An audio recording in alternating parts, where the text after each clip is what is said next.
Bonjour à tous! Aujourd'hui, je vais vous partager une recette de délicieux sablés sans sucre, léger et très digeste. Alors d'abord, je dois vous dire que c'est vraiment très facile et tout le monde peut y arriver. Vous savez, il y a 1 an et demi, enfin d'ailleurs vous ne savez pas, il y a 1 an et demi, je ne savais pas du tout cuisiner. Et en plus, Yakovlev, non seulement il est très gourmand, très gourmet, et son grand-père avait un restaurant. Alors je ne vous dis pas la pression. Donc j'ai fait beaucoup d'essais jusqu'à trouver quelque chose qui soit conforme pour les patients qui ne peuvent pas manger de sucre, comme c'est probablement votre cas puisque vous êtes, j'imagine, sous chimiothérapie ou alors vous, accompagnant, vous devez vous occuper de quelqu'un sous chimiothérapie. Donc vous savez que le sucre, il ne faut pas. D'ailleurs, vous allez voir, je vous le montre tout de suite, je vous parle du stevia. Vous le voyez bien là comme ça. Je vous ai fait un article dans le forum, le sujet alimentation. L'article, ça s'appelle le sans sucre. Et je vous parle du stevia.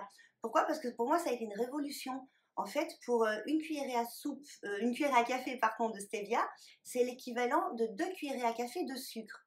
Et le stevia, c'est un sucre sans sucre. C'est complètement naturel, c'est pas du tout comme du candérel ou des choses voilà, chimiques. Ça vient d'une plante. Et c'est super pour nous qui voulons du sans sucre parce que non seulement il y a 0 calories, mais il y a 0 sucre. Alors du coup, on peut enfin avoir accès à toutes les pâtisseries sans prendre de risques, sans se faire du mal. Donc, on va en parler dans la recette. Et d'ailleurs, on commence par celui-là. Donc, vous commencez par préchauffer votre four.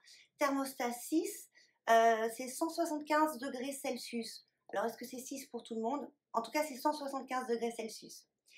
Et alors là, je vais vous mettre le pas à pas, vous allez voir la recette au fur et à mesure que je l'ai faite dans un saladier. Vous allez commencer par mettre 40 g de stevia. Vous mettez aussi une pincée de sel. Je regarde en bas parce que j'ai ma recette sous les yeux au cas où j'oublie. Donc une pincée de sel, un œuf. À chaque fois, vous mélangez au fur et à mesure. Et alors là, c'est un peu bizarre, mais après tous les essais, j'ai vu que c'est comme ça que c'était le plus léger. Vous allez mettre 100 g de farine, 100 g de maïzena et 50 g de farine. Et je ne sais pas pourquoi, quand je mettais 150 g de farine d'un coup, ça faisait plus lourd. Alors j'ai compris que maintenant, il faut faire 100 g de farine, 100 g de maïzena et 50 g de farine. Et vous allez aussi ajouter à ce mélange 125 g de beurre, soit fondu au micro-ondes, ou soit du beurre très mou. Et là, ça va être un peu plus difficile à touiller. Et puis vous remuez. Et d'ailleurs, si vous voulez ajouter un petit peu un goût supplémentaire, dans le beurre fondu, moi j'ai l'habitude de rajouter de l'arôme d'amande amère, ça s'appelle, c'est de chez Vainé. Sur l'illustration, vous allez voir la fleur d'oranger de chez Vainé, mais vous pouvez mettre du zeste de citron ou d'orange, ou alors de la vanille, vous savez, quand on gratte là, le brin de vanille, vous faites comme vous voulez. La seule chose que je vous dirais de faire vraiment attention, et d'ailleurs j'en parle dans l'article qui est combiné à cette vidéo, c'est avec de chez Vainé aussi l'arôme de citron d'Italie. Pourquoi? Parce que l'arôme d'amande amère, lui, il est complètement naturel. C'est juste de l'huile de tournesol avec de l'arôme naturel d'amande, donc il n'y a aucun risque. Alors qu'en revanche, l'arôme de citron d'Italie, il est fait à base d'huile de tournesol et aussi de huile essentielle. Et les huiles essentielles, là c'est de l'huile essentielle de citron, sont complètement à proscrire en général pour les patients qui sont soit épileptiques ou soit sous chimiothérapie, parce que la chimiothérapie peut engendrer de l'épilepsie. Alors après, c'est suivant votre goût. Si vous aimez beaucoup le citron, peut-être que les zestes de citron, c'est quand même mieux, ou un tout petit peu un filet de jus de citron. Vous faites comme vous voulez, mais je vous ai prévenu. Il vaut mieux éviter les huiles essentielles, et notamment là, l'huile essentielle de citron. Alors on revient à la recette. Vous allez continuer à tourner, à touiller plutôt, et vous allez voir que la pâte s'épaissit, vous le voyez probablement d'ailleurs en même temps, et vous allez fabriquer une sorte de boule. Vous pouvez la pétrir un petit peu légèrement d'ailleurs pour vous aider, et vous faites une boule. Et puis il n'y a pas besoin d'attendre que ça lève puisqu'il n'y a pas de levure dedans. Vous allez sur votre plan de travail mettre un petit peu de farine. Pour plus d'hygiène, moi je préfère mettre toujours une feuille d'aluminium et après mettre la farine par-dessus, mais vous faites comme vous le voulez bien entendu. Donc vous farinez le plan de travail, puis vous farinez votre rouleau à pâtisserie et vous allez commencer à étaler la pâte. Alors, suivant les goûts, bien sûr, Yakovlev, il préfère quand c'est un petit peu moelleux à l'intérieur.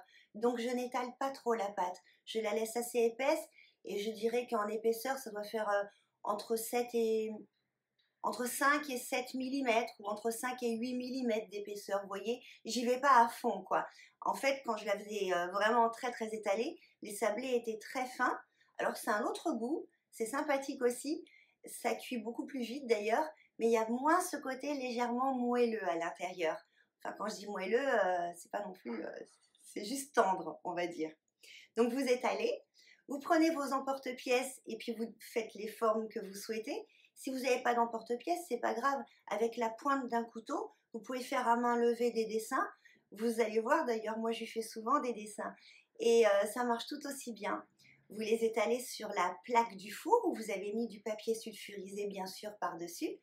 Donc vous les étalez. Alors là, d'expérience, moi, pour faire joli, des fois, j'essaie de mettre un peu des amandes effilées. C'est sympa, ça fait toujours des protéines en plus, les amandes. Mais en revanche, ça ne tient pas bien après la cuisson. Alors, il est tout beau le sablé une fois qu'il est cuit, mais dès qu'on croque dedans, ça fait des miettes.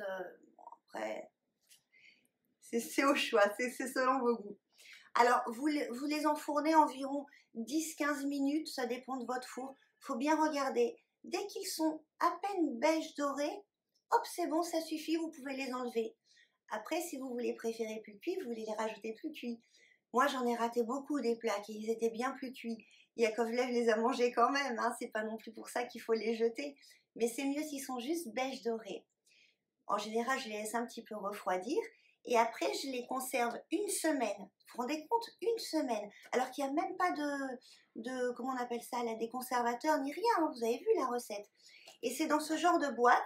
Alors bon, ben là, c'est cette marque-là, New Bark, enfin, c'est des boîtes en aluminium comme ça. Et puis il y a le couvercle, et puis on ferme comme ça, et puis ça se referme et ça se réouvre à peu près à volonté. Au bout d'une semaine, la boîte, elle fait un peu la tête. Hein.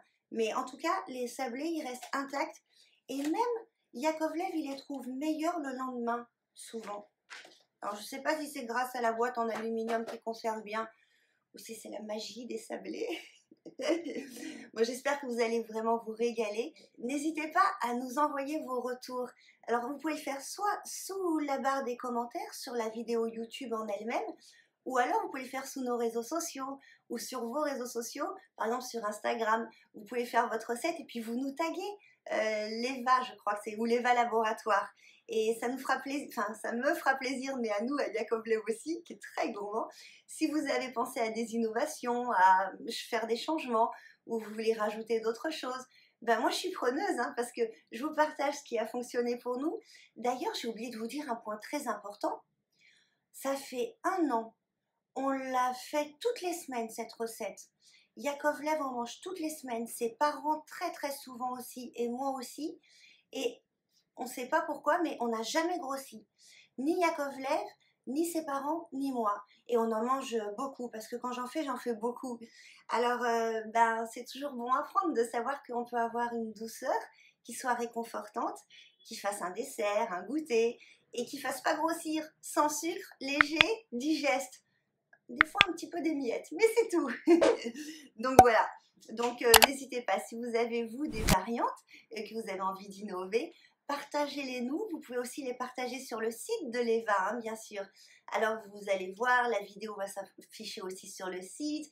Vous avez le forum où vous pouvez parler librement, joindre vos photos vous aussi, et puis joindre des liens si vous avez des bonnes recettes.